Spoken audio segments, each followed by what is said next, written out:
Welcome to our press availability. This is the 16th day at noon. We're supposed to have our base budget bill passed. And we were at 12:05 under suspension of the rules.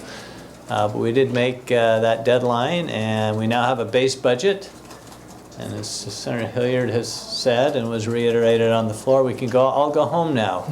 We have a base budget, and but no, there's a lot more work to do. We've got building blocks in the budget, a lot more discussion to go on regarding numbers, and a lot of policies. We have joining us today Senator Escamilla from our minority party. We'll open it up to any questions that you have. Okay, go ahead. I just wanted to ask about some developments with Bears Ears issue. Patagonia has mentioned that they want to boycott retailers in Utah. What is your response to that? Well, I mean, they have to do what they have to do. We are sad that that's their position, and we wish they would stay. And we feel like there's been a great partnership with that. And you know, we've been big supporters of the outdoor retailers with money and support over the years. But Utah is Utah. We have our values and we have our policies, and you know, we're going to be moving forward with those policies. But I think there's some ways to continue to work together, and hopefully they'll change their minds. Do you have any idea for how to bring common ground on the issue, or? You know, we just feel like there's been one person shouldn't make that decision. We think that what's in Congress with PLI actually is a good compromise, and there you have Congress weighing in on the issue, and it preserves a similar amount of land and maybe exactly the same amount of land, but yet creates a greater balance of use and so forth, and protects the sacred areas of our Native Americans. So really, I mean, that's really the best of all worlds, and if Patagonia could get on board with us on that, you know, we'd be very supportive of that. Senator Adams? Yeah, I have a spot in my district that's kind of special to me. There's a canyon in Layton called Adams Canyon. And up at that, named after a great-great-great-grandfather, up that canyon is a waterfall. And many of you who hiked Adams Canyon know how special it is, and it's a great spot. Probably worth protecting, but I did the math the other day, and I thought, well, if we protected Adams Canyon and had 1.3 million acres with it, I did the math, and as I was doing it, I measured between Spanish Fork and Tremont and calculated how wide that path would have to be to have 1,300,000 acres. And it would be an 18-mile wide stretch. And I measured Salt Lake Valley, and it's 16 miles wide, and in Davis County we're a lot narrower than that. So in order to protect Adams Canyon and Layton, we'd have to, in the same type of monument, declare all the way from Spanish Fork to Tremont a national monument. And I thought, I mean, I love the canyon. I want to protect it. I wouldn't want anybody to say I don't want to protect it. But I also don't think it would be right for someone to take all of our property rights for all of the use off the top of our ground on the Wasatch Front. We might have a couple of people upset about that. And we have over 100,000 acres of school trust land inside of that monument. And we have a $2 billion trust account that basically is funding our community council for our schools. And the federal government took the use off of that. And we need to have more of a discussion than have one person just, with the strike of a pen, take that ground away from us. And we in Utah have always tried to protect our lands. Utah has the outdoor effort in Utah is second to none. But it needs to be done right, and we feel bad if we've offended anyone, but we need to have this discussion. And if you don't mind, Mr. President, just adding, speaking on behalf of our caucus, I think it was clear where we stand on the issue, and we respectfully disagree with the majority party on this. specific issue, and we'll just add, yesterday we had the Native Americans Day at the Hill, and we had an opportunity to meet with them. And it's interesting, there's a concern of being very respectful of their land that already has been, I think, violated in so many ways. But one of the things they mentioned to me yesterday was their concern for what's happening nationwide in attacks on their land with pipelines and other issues, such as North Dakota and so forth. So to them, it's not only about protecting that, but they do feel under attack by nationally and what's happening. So that's why for them, there is, more of also an emotional connection to this issue. But we'll just say we hope that the outdoor retail will reconsider. We want them here. They bring a lot of money to the state of Utah. I work for a financial institution, and we participate with them, and we see the value of them coming here, and we hope that they understand that, that our resolution was a message to the current administration, and that it's okay to not all of us be in agreement. I mean, that's part of, discourse and having a processing here, and we hope they know that some people within our legislature and also within the state don't necessarily agree with what took place, but we still want to move forward as a community and as a state, and that we welcome those visitors to Utah, and we see the outdoor industry as a critical part of our economy. Thank you. I just add to that, Mr. President, if I can, just 1 second. We're actually in the process of trying to help the outdoor recreation industry by providing grants. We did some substantial funding last year for grants for infrastructure for outdoor recreation. That industry is very important to us, and we want to make sure that they know how important they are to this state, and they weigh that heavily in their decision about what they want to do. We're very much in favor of protecting those valuable sites that need to be protected. Senator Adams mentioned one that's important to his heart. When you take 1.39 million acres and you draw a circle around the entire thing, there are probably lots of very important things in that 1.9 million acres that need to be protected, and we're very much for that. That's a part of the PLI.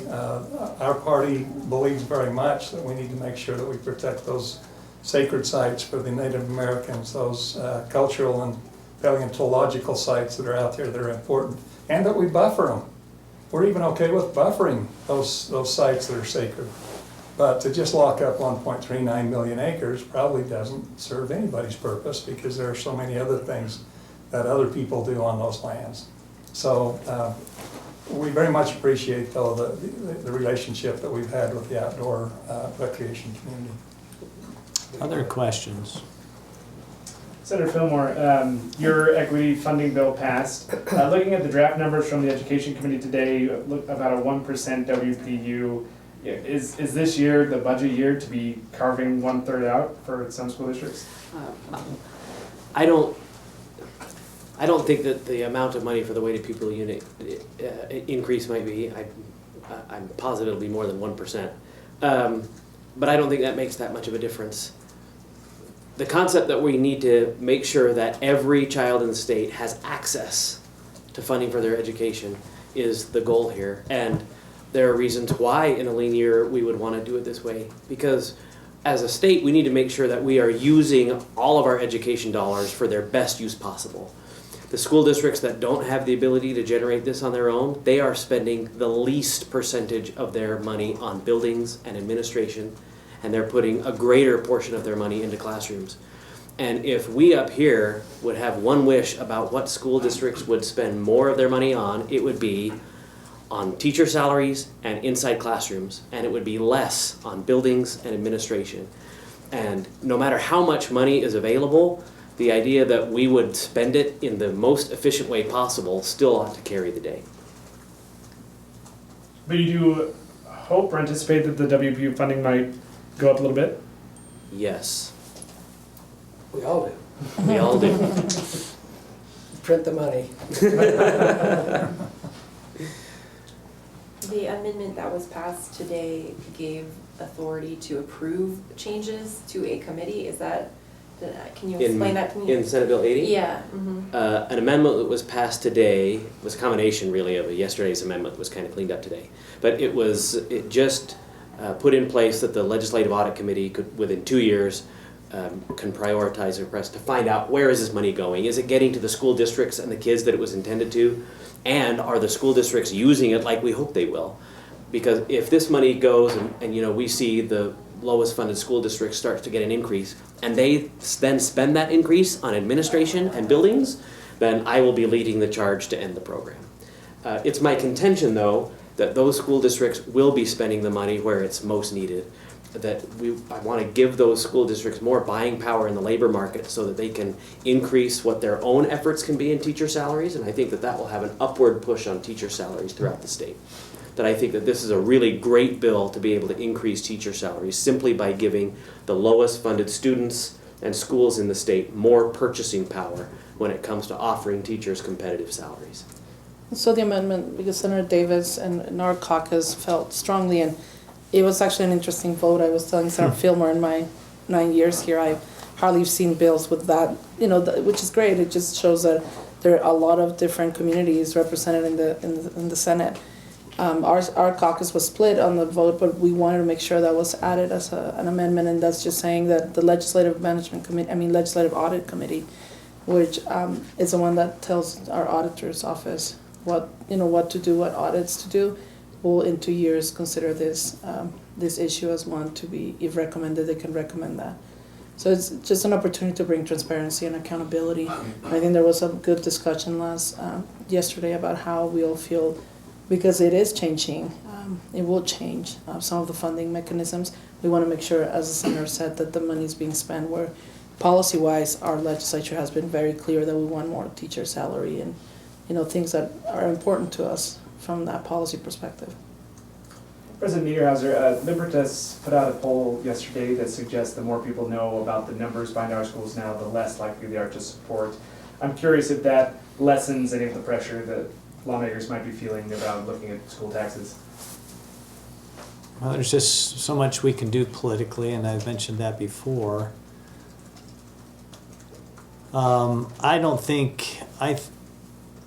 I think that we're concerned, as the stakeholders are, and are raising the question whether we have the revenue streams and sufficient to meet the needs of a doubling of the population over the next 30 years. It's going to be very hard for the people to make that decision. And we have raised that question also to Education First and the others behind the initiative. They feel pretty confident. There'll be a lot of opposition, public opposition to it. It would be better if we could come to some kind of an agreement with them and the legislature. But the gap's pretty wide right now, and if they're willing to accept a more incremental approach to things, I think we could maybe get there. But we're working on it. So we'd like to avoid the initiative altogether, so it doesn't. We don't have to go down that. I think it gets to be kind of an ugly battle in the press or in the media.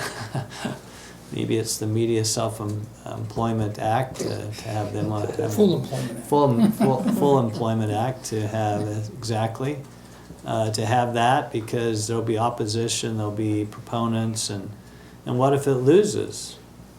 Then that's a message to our teachers. The public really doesn't want to increase funding for teachers, and so what does that do for their morale? And that's why it'd be better for us to come to some sort of a way for the legislature to do this. It's a big jump for us. And we have one last question from online before we have to close.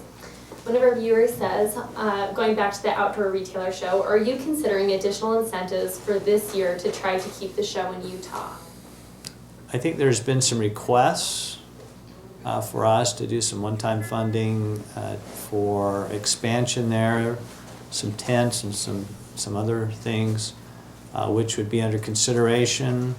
I think that the legislature has supported that in the past, and I'm not sure, I can't tell you how that would be funded this year, whether it would or it wouldn't, but we'd like to keep them here, and so we've been able to come up with that money in time past so that they stay here in the capital of recreation, outdoor recreation. That's Utah. In the past too, we've done passed legislation that actually would allow for the expansion of the convention center and a downtown hotel to be able to have additional convention space, because we're aware of that. So we've committed basically significant amount of tax credits and the capacity for that downtown hotel with the expansion of the convention center. So I think we're committed, absolutely we're committed to the outdoor retailers. We think this is the best spot on earth, and we love our outdoors. We would hate to see anything like that happen, but we've had a long-term commitment to take care of them and try to help. Thank you. Thanks for everyone. Thank you. Thank you, President. Thanks.